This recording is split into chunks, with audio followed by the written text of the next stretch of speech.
Have you found anything? Just a special ID card. Nothing else that I can see. Roger that. I'm on my way. Who it is. Keep in touch.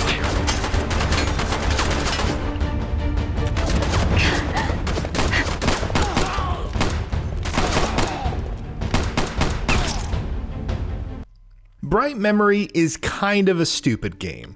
It's got no idea what story it wants to tell, it randomly throws in concepts that never fully materialize, or even ever show up again, and the entire thing is a hodgepodge of ideas taken from this game and that. The more I try to make sense of it, the more it baffles me, so perhaps it's just best not to make sense of it because it's also kind of fun. Developed by a single developer in his spare time, Bright Memory is a testament to how democratized the games industry has become and how that process has empowered indie developers to create ambitious experiences. A prelude/demo that's meant to act as a bite-sized taste of what next year's full-fledged release Bright Memory Infinite will be like, Bright Memory deserves credit for being what it is, in spite of its many issues, owing simply to the fact that this entire thing is the undertaking of one single man.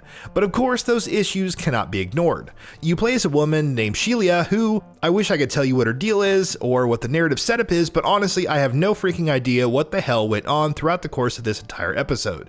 There are some cartoonishly evil mercenaries who are looking for some artifact that can do something. Shelia seems to have a history with them, but it's never explained. The central conflict is never explained. Somehow, after a brief introductory cutscene, everyone is transported across dimensions, and that's never explained. There is a doctor that Shelia refers to who might have something to do with the artifact Shelia recovers, but I have no earthly idea who this doctor is or how he's going to be of any help.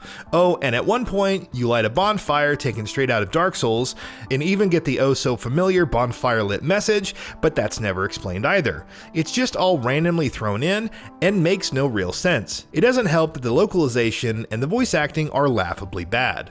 That's fine though, because Bright Memory does have some noticeable strengths. The combat most of all. Gunplay is fast and frenetic, and Shelia has plenty of abilities at her disposal to make use of as well. Her EMP blasts suspend enemies in the air, for some reason. She has a sword that whips out energy beams and can do a ground pound attack. Her dash ability allows her to quickly dodge attacks. She has a grapple ability that she can use for traversal, but also launch herself into enemies. All abilities come with a cooldown, while there are others that you can unlock with XP that you collect from fallen foes. The ability unlocks aren't too extensive or deep, but given the bite-sized nature of this game, I didn't really expect them to be. They're fine for what they are. Gunplay and abilities work well together for a fast-paced combat system that often had me excitedly flitting about the battlefield, but the bullet sponge enemies do make things a bit more drawn out than they need to be. I did like the enemy variety though, from undead soldiers with sword and shields, to regular soldiers with guns, from flying creatures to beasts wielding large axes, from lion-like thingies that breathe fire to a couple of large bosses. There's a decent amount of enemy variety here, especially for a game that's less than 50 minutes long. There are some light platforming sections as well, which are linear and straightforward, but still mildly enjoyable, and hint at interesting applications of Shelia's abilities.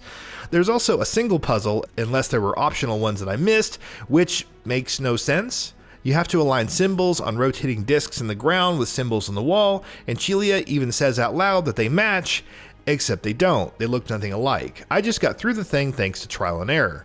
Something else that deserves criticism is how poorly Bright Memory has been optimized for consoles, in that it hasn't been optimized at all. All menus still use a slow-moving cursor, which is especially baffling because the menu that unlocks abilities doesn't pause the game, and navigating the screen in real time with a cursor becomes a real hassle.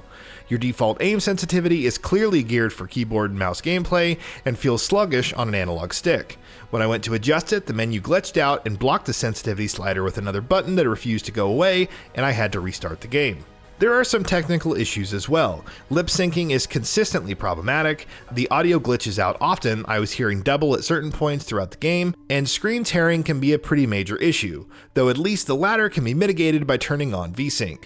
I do want to mention once again that this entire game is the work of a single person, and keeping that in mind, Bright Memory looks rather good. It doesn't look spectacular by any means, but it definitely holds its own, at least from a visual perspective. After having blown through this inconsistent mess in a single setting, I'm surprised that I'm still excited about Bright Memory Infinite. There's a kernel of a genuinely good game in here, and if FYQD Studio can sort out the many issues plaguing this test drive, they could land on something special.